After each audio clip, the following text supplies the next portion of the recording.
Le législateur procède à la mise en conformité du régime mère-fille et du régime d'exonération de retenue à la source des distributions réalisées à destination de sociétés mères européennes avec le droit européen.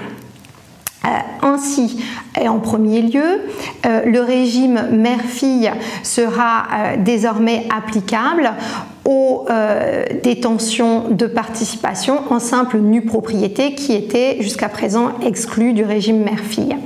Par ailleurs, pour l'application de l'exonération de retenue à la source aux distributions de sociétés européennes, il est déjà désormais prévu que le taux de 10% intégrera les participations qui sont détenues en simple nue propriété.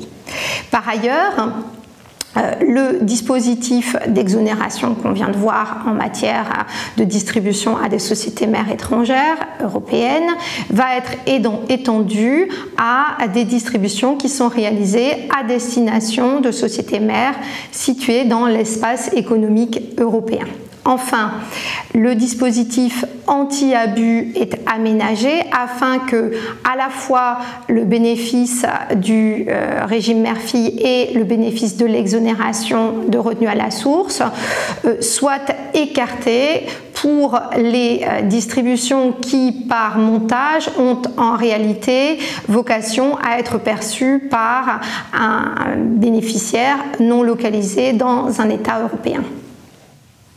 Ainsi que vous le savez, dans le cadre de l'intégration fiscale, les quotes-parts de frais et charges sur les distributions réalisées à l'intérieur du groupe étaient auparavant, dans le cadre du résultat du groupe, totalement neutralisées. Toutefois, cette neutralisation ne pouvait bien entendu pas bénéficier à des distributions qui provenaient de filiales localisées dans des États européens. Par conséquent, le système français a été considéré par la CJUE comme contraire au principe de liberté d'établissement dans un arrêt Steria qui a été rendu récemment en septembre 2015. Pour tenir compte de cette censure, le législateur apporte différents aménagements au dispositif. En premier lieu, il faut noter qu'il supprime purement et simplement dans le régime de l'intégration fiscale la possibilité de neutraliser les quotes-parts de frais et charges. Attention toutefois, celles des distributions qui ne sont pas éligibles au régime mère-fille restent neutralisables. Et par ailleurs, le législateur réduit le montant de la quote-part de frais et charges pour les distributions réalisées à l'intérieur des groupes intégrés et abaisse cette quote-part de 5 à 1%. Cet abaissement de la quote-part de frais et charges va bénéficier également à des distributions qui proviennent de sociétés filiales et à la condition que les sociétés mères françaises et les sociétés filiales remplissent toutes les conditions pour former un groupe intégré, hormis bien sûr la condition de résidence de la filiale en France. Enfin, et c'est important de le noter, ces dispositions ne seront applicables qu'à compter des distributions réalisées au 1er janvier 2016.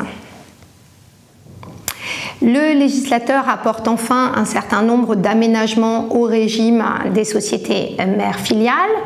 En premier lieu, pour tenir compte des réserves qui avaient été émises par le Conseil constitutionnel, il prévoit désormais la possibilité pour les sociétés mères qui perçoivent des dividendes de filiales établies dans des États ou territoires non coopératifs de bénéficier du régime mère-fille si ces sociétés apportent la preuve que la localisation de la filiale dans un ETNC n'a pas pour objet ou pour effet, par le biais de fraude fiscale, de soustraire les résultats à l'impôt sur les bénéfices. Par ailleurs, le législateur pose le principe d'une liste de distributions qui sont exclues du bénéfice du régime mère-fille, éclaircissant ainsi le régime. Et enfin, le législateur assouplit les conditions d'application du régime mère-fille à l'attention des sociétés mères qui sont elles-mêmes détenues par des organismes sans but lucratif. En effet, le taux de détention de capital pour l'application du régime mère-fille pour ces sociétés mères est abaissé à 2,5% au lieu de 5% habituellement, étant précisé toutefois que les sociétés mères doivent disposer de 5% des droits de vote dans leur filiale. Enfin, il faut quand même noter une contrainte dans ce cas-là pour l'application du régime mère-fille. Les sociétés mères détenues par des organismes sans but lucratif pourront bénéficier du régime mère-fille, mais à la condition de s'engager à détenir les participations pendant une durée d'au moins 5 ans contre 2 ans dans le régime de droit commun.